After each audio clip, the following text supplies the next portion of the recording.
morning, everyone. I think we'll slowly but surely get started. Firstly, thank you all very much for coming. We're really excited about the lineup we've got here today. One thing to emphasize is that it's going to... My name is Duke Veltes, by the way. I'm one of the co-organizers. This is Johanne. She's my partner in crime. Come in. We're going to have people coming in and out during the day. The emphasis here is that this is going to be interactive and dynamic. There's going to be people speaking from very different fields, practitioners, researchers, all across the board, and we would really encourage you to get involved. Chances are, after each talk, we won't get to everybody's questions, but at the end of the afternoon, we've got a whole time series planned for discussion from 2:30 to 4. So if there are burning questions or topics that you think we really need to tackle, we would strongly encourage, whether you're a speaker or a participant, to put those on the board here so we can come back to them, because to some extent you're driving the program here as well. Without further ado, I would like to welcome Andreas Roepstoff, who's the director of the IMC, to say a few words about this wonderful center. Thank you, Andreas. Well, thanks a lot first. Thanks to all of you for coming, and to Johanne and Duke for organizing this. So for those of you who don't know it already, the Interacting Mind Center is an interdisciplinary research center here at Aarhus University. It was part of a mission to try to create more collaboration between the faculties. And we have, for the last 4 or 5 years, basically been gathering research from across all faculties in a number of different institutes: clinical science, psychology, anthropology, philosophy, economics, political science, for people who are interested in studying human interactions. What characterizes most of the work here is that it's experimental. It's experimental in the sense that we try to come up with experiments that examines what happens when people do things with each other. When they construct things together, what kind of traces does that leave in their bodies, in their minds, in their brains, in their physiology, and in the products of their work. But it's also experimental in the sense that we try to, so to say, experiment with what is it like to be doing research together? What is it like to setting up collaborations between disciplines? What is it like to be exploring fields that you can actually only explore if you have a number of competences involved at the same time? We have been now on a grant from the central administration for the last 5 years, and have just completed an extension period, so the Interacting Mind Center will continue also in the next couple of years. One of our functions is to also provide kind of a venue for people to come together. And the boot camp, and this is one of those boot camps, is one of those kind of instruments. And what we have tried to do with the boot camps is to develop a format where a really kind of critical and hot topic is identified. And then we fly in what we believe are the best experts in the world to explore that topic with us. First of all, by having kind of some state-of-the-art presentations that explores what do we know about the topic currently. And then in the afternoon, having a lot of time to explore how would those different perspectives link to each other, and what happens when we look at it not just from the perspective of each individual, but of groups and people doing these things together. And this is kind of the bootcamp format that we will be seeing here. There's also an awful lot of interesting research going on, but do tap the shoulders of some of the IMC people if you want to hear more about that. Find me here. I'm going to be in and out here during the day. So I think without further ado, I would like to wish you welcome and hope that it's going to be a really wonderful day. Good luck. Thank you very much, Andreas.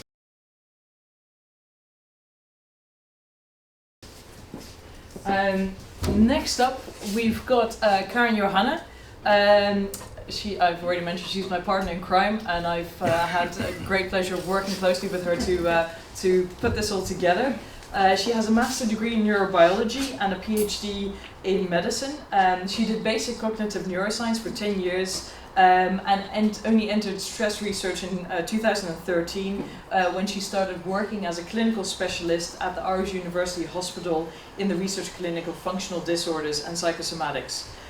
She gained associate professorship at Aarhus University in 2016, and today she is going to lay the platform for all the discussions that are going to be happening throughout the rest of the day.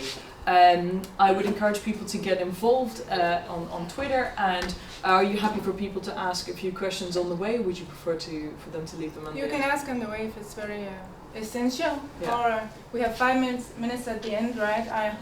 I hope. Yeah. And if not, you can write questions here in the breaks, and you can take them at the 1.5 hour at the very end of the day. Thanks very much. Okay. So, good morning, everybody, and thank you for choosing to spend this day with us here at the bootcamp. And a special welcome to our guest speakers, who came all the way to Aarhus. And so I will explain the title a bit later. It will become clear to you what I mean with this title. And like Duke said, I would kind of start by opening up the topic, and I will do that by introducing some of the issues, some of the research questions that are central in this stress field. So my entrance into the field was that I was employed as a clinical specialist at this research clinic for functional disorders and psychosomatics at Aarhus University Hospital. And here we have these patients that suffer from different so-called functional symptoms. You probably know people who suffer from these syndromes: fibromyalgia, chronic fatigue, chronic pain syndrome, irritable bowel syndrome, chemical sensitivity, chronic whiplash, non-cardiac chest pain, and many more. So my job was kind of to measure some biology of these disorders, if possible, because what has been said and what has been told about these patients for many years is that you cannot measure anything. And when they come to our clinic, typically they have been like going around in the hospital system for up to 10 years. And then they come to us, and then we started asking this question: has it got something to do with a stress overload? Has it got something to do with a innately sensitive stress system? And there are evidence pointing towards both these things, that like a dysfunctional HPA axis or autonomic nervous system dysfunction could be central to the symptoms that we see in these patients. So I believe that this old saying, why I put these pictures, is that if you say you can't measure anything, it's probably because you don't use the right methods, and that has been my approach. Of course, if you have all these symptoms, you can measure something in the body, right? So in our clinic, patients not only suffer from like one of these syndromes. The patients we see, they suffer from symptoms from at least 3 organ systems. We have here the organ systems: the cardiopulmonary, the gastrointestinal, musculoskeletal, and a general symptom type. And so they suffer like from very severely from these functional syndromes. So I think that if we could find something like biomarkers of stress in these patients, typically it's only been studied like in one subgroup or in one syndrome, then we should probably find something in these patients. So what I did, so I had a background in neuroscience where I've been studying auditory processing of musical sounds and the interaction between emotion and cognitions, which is something completely different. So I had to get into the relevant theories, and I was looking for a theory that could kind of operationalize the stress response. And I came on this allostatic load theory, which I think does a really good job. Here you have in this figure, it's Bruce McEwen from 1998, basically all the aspects that kind of influence your stress response, right? You have the brain in the center here, where you perceive stress, where you produce your stress experience. Then you have the stress response, let me just tell you the concepts: allostasis and allostatic load, the words that are being used. So allostasis is the process of achieving stability through physiological and behavioral change. So in essence, the physiological stress response. Just to make sure that this is what we're talking about here, the physiology. An allostatic load is then what happens when like the good and normal and healthy stress response like turn towards you, and you start to develop symptoms and diseases. The purpose of the theory is to operationalize stress, to describe the events that lead from healthy stress to pathology, to quantify stress load with an allostatic load index, which is like measuring a subset of biomarkers and create a number based on that, an index on what is the stress load that you're under, and then to use it to predict health status. So I think it's a very admirable framework, and it's good to have.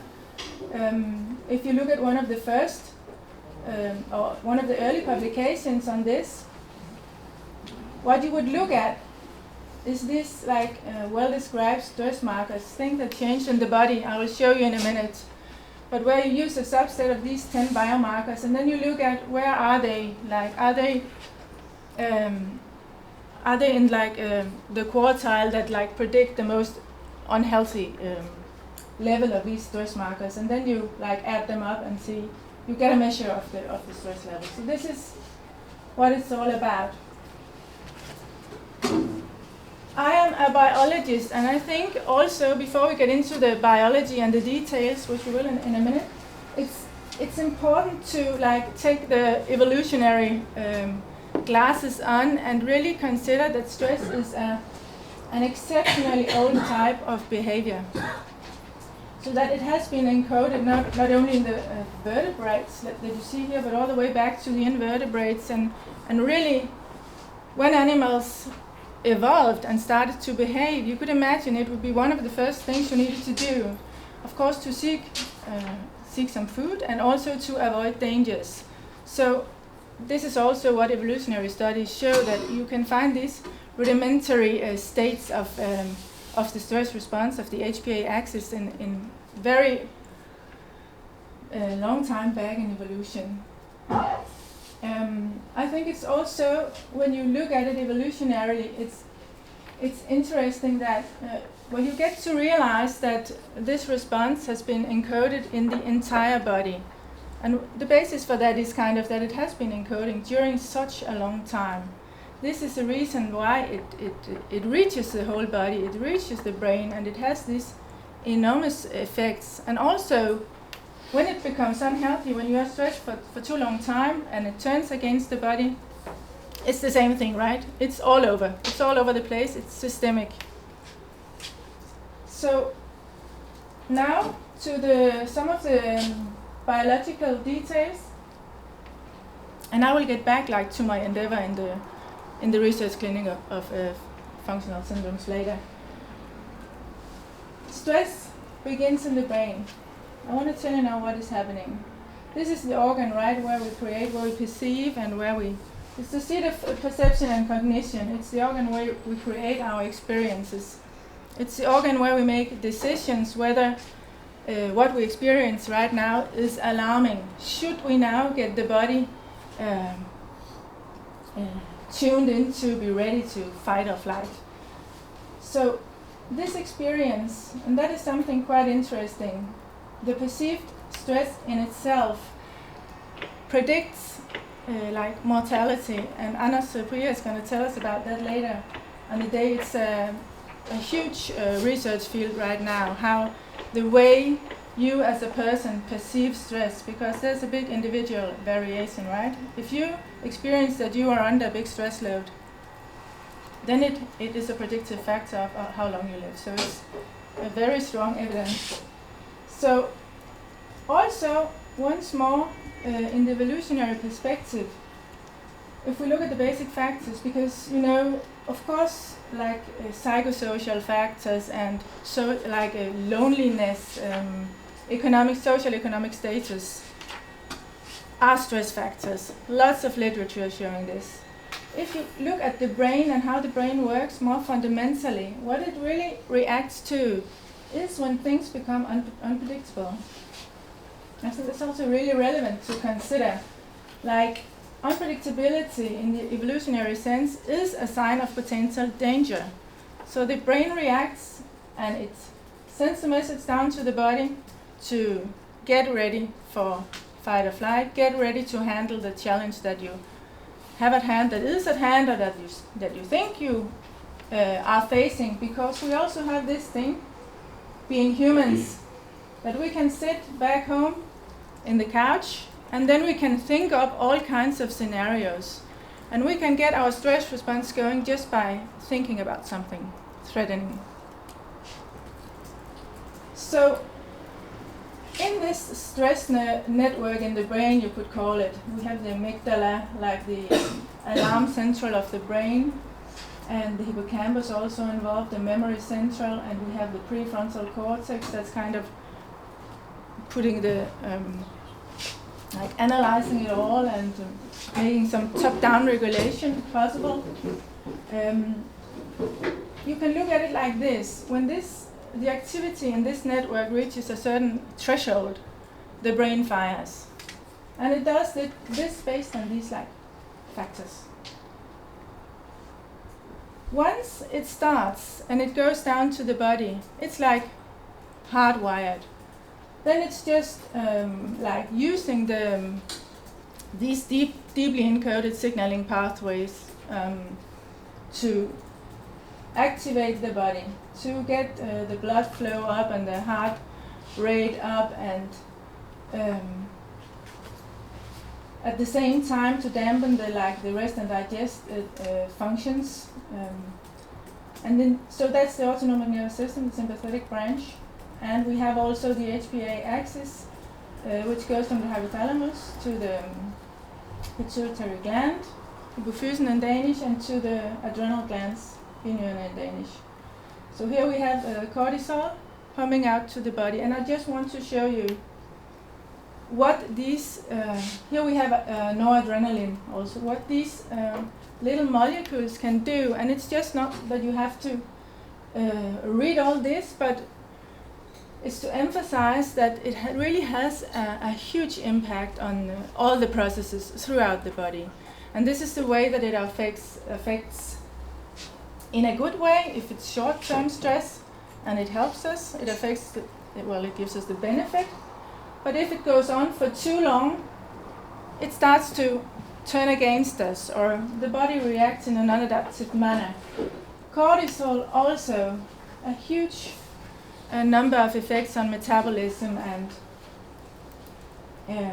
all kinds of processes. Just mentioning this now and not getting into it in more detail, but what we're interested in, what a really important thing in stress research right now is to identify what is happening here. Like, a certain amount of stress is good, right? We all know that. But when our performance starts to really decrease, what is happening here? Can we measure that? And that is the purpose, like allostatic load sets in right here, right? We want to measure what are the status of all these biomarkers so that we can catch stress earlier and bring in some interventions at an earlier stage. Before that we reach the end of the line here, where we have high stress, anxiety, and unhappiness. And not only that, let me just show you this, a long range of diseases that is currently linked to severe stress. So I want to show you also a central piece of evidence that I think is really important to understand how it is that stress can turn against us if it lasts for too long. And that is, in the brain, we have the stress regulation system. Like normally, cortisol feeds back on the brain and it stops the stress response from going. It stops the adrenal glands from secreting glucocorticoids or cortisol. When we have been stressed for a long time and cortisol has like been roaming the bloodstream, the cells in many different tissues start to ignore cortisol. They don't want to listen to it anymore. It's a kind of habituation mechanism, I guess. So when this happens, like when this happens in childhood, for example, and Victor Karen is surely going to talk about this later, due to childhood adversity, and you lose your ability to regulate your stress, it can last for many, many years. So this is due to that the cells stop responding. They down-regulate the receptors for cortisol. Further down in the body, we have the same effects. And this is also really a central element, I guess, of what we have found out during the last decade about how stress turns against the body. Normally, cortisol inhibits inflammatory conditions in the body. When you are exposed to long-term stress or severe stress, you have had cortisol in the bloodstream for too long, the same thing happens, the cortisol resistance. The cells don't want to listen anymore to the cortisol. So the cortisol loses it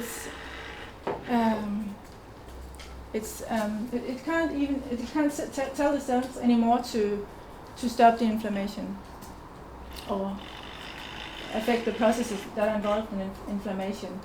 So this could actually be a very central step in how long-term stress can lead to all kinds of diseases, because inflammation indeed is an early step in very many diseases. Those mentioned, and I included depression, and perhaps also in the functional traumatic syndromes, we don't know yet. But in depression, there's quite some research going on in inflammation, neuroinflammation. So that's important. Back to the clinic and my work in the clinic and my efforts to measure stress markers in these patients. What we use to treat the patients is mindfulness-based stress reduction. So, and I know Victor Karen will also get into this later in his talk. So what does this really do? What we think is explained in a very general manner is that it kind of gives the stress network in the brain kind of a break, so it stops activating the stress response all the time. You can do that in many ways, and mindfulness has been proven to be a very efficient way to do this. So it's used in treatment to our patients in the clinic, and it's been implemented by Lone Fjordbak, who's right there, who's the leader of the Danish Center for Mindfulness. So what I did then, I read about stress, I read about functional disorders, and I read about how does mindfulness dampen the stress response. And then I put it all together in this book chapter, Mindfulness for the Treatment of Stress Disorders. I also put together a measurement battery to, I think now we take some of the best stress markers that we know of, looking at the heart rate, looking at resting state brain activity, looking at attention to also have a cognitive measure, and you know that your ability to focus is severely decreased during long-term stress. Looking at brain morphometry, you know that the cortex seems to be thinning during long-term stress conditions like post-traumatic stress disorder. Of course, looking at stress hormone number 1, cortisol, and Jürgen is going to tell you a lot about that soon.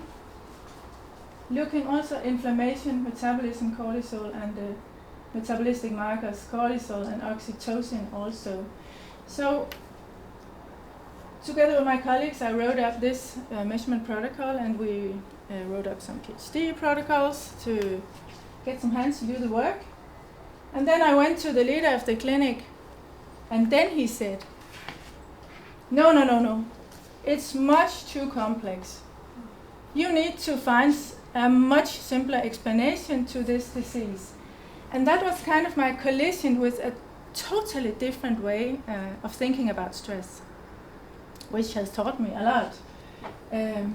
But I want to mention it because I think it is quite central in this stress research field that you meet these kind of objections. Too many connotations. Joe, I think you're going to talk about that later, right? All the different connotations of stress. And first and foremost, so this is where the title of my talk comes from. Too complex. No. It's much too complex. So not relevant in disease etiology, I think is really the central argument that I discussed with him. Disease is predisposed to stress, not the other way around. So traditionally you have been looking at stress like a generalized symptom you have in the body, whatever disease you have. So stress cannot qualify any diagnosis due to its lack of specificity. I thought here in the functional disorders we have to go and look at like a profile of all these different stress markers, and that will kind of reflect the truth or be the explanation that we can hope to find. But here's the paradox, or is it really a paradox? How can stress refer to generalized symptoms that occur in all diseases, and at the same time generate or predispose to specific diseases or diagnoses? So these are like two ways of looking at this that are colliding. I don't think it's really a paradox. I think that stress can induce pathological processes. I just showed you one of the mechanisms, right? Leading to symptoms, and after long-term exposure leading to diseases. I think that it goes well in hand with the other thing here, that diseases can of course induce stress and additional symptoms. So we need to integrate these things. That was what I had to say.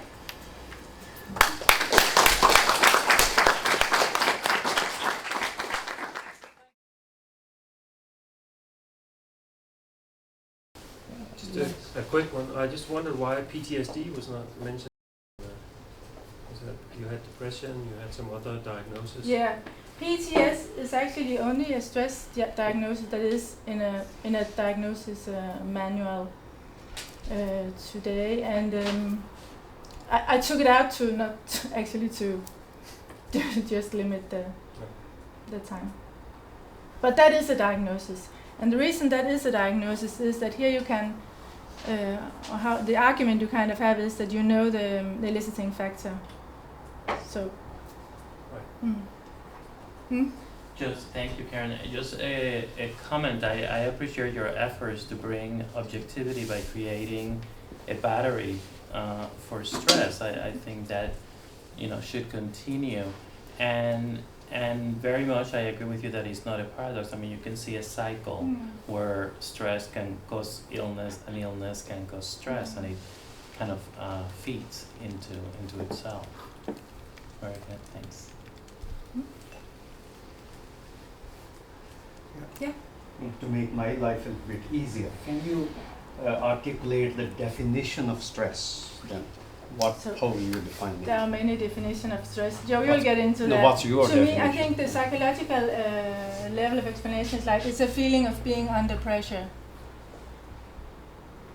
A demand. So, A demand, either a social or psychological or physical demand, yes, is really a good way of Yes. saying it. yeah. And that demand, of course, is a gradual one. And when the point at which it becomes classified as stress is arbitrary.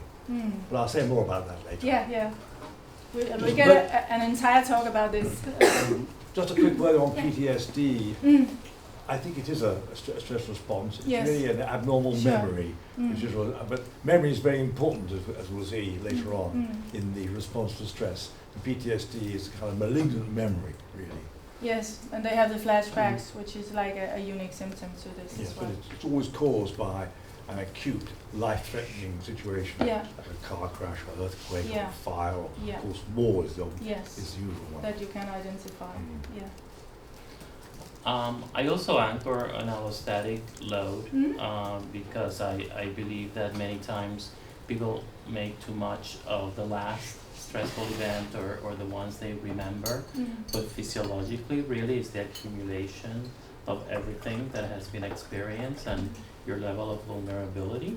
Yeah. But what I struggle with is a way of measuring that allostatic Yeah. load and getting that information Yes. from the body. And I see in the paper that you presented that they came up with an allostatic load score. Yes. What did you think of that?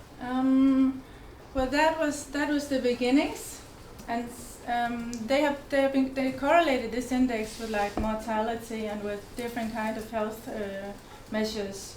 But later on, they have also added and made different variations of this index to try and see, is this better, does it predict better, because we have lots of stress markers. Also, I think those that are maybe closer to the central nervous system that we could measure more. But they had good success with this index. Yeah. There's a review from 2010 where they go through like 48 studies that kind of point in the same direction with this, using this this index. I like it too, because a challenge that we have in the field is that we have too many terms. There's toxic stress, adverse childhood experiences, PTSD, trauma, and in a way sometimes it doesn't serve us right because it dilutes the message a little bit. But I think what it also indicates is that many disciplines are meeting at the summit and are realizing, oh, this is very important, and each one is bringing their own language with it. But I think allostatic load, it really, it's a good representation of all of those. I think it's a way to go. Yeah, me too, I like it. Any final thought or comment, question? One little clarification again. Yeah. So if you show me the 40 readings from my whatever you measure, that I have high levels of these stress markers, and I still tell you I'm not stressed, what does it mean? Maybe Anders will get into that later on. Dissociation. I mean, Yeah, I dissociation might be syndrome. very happy, Yeah. but is there something abnormal about it? What we know is that it is. I think what I think. I think there will probably be some correlation between it. Stress If you is don't, not, yeah. stress is not entirely a cognitive thing. I mean, you can be stressed without, if you're starving, you're stressed. Yeah. So I don't think that to rely upon a subject's report is it's a one way, but it's not the only way. In fact, it's a very bad way actually. Yeah. There's a much better way of doing it. Well, We have. Let me just say one thing. We have in our patients. Lone, you told me that some of them, I mean, they are really ill, and then I'm not stressed. So there are very different ways also of experiencing stress. Anders, that's you later on. I will leave the stage to. yeah, no, fantastic. Anders, And thanks to, for Johanne, now. please. Thank you very much.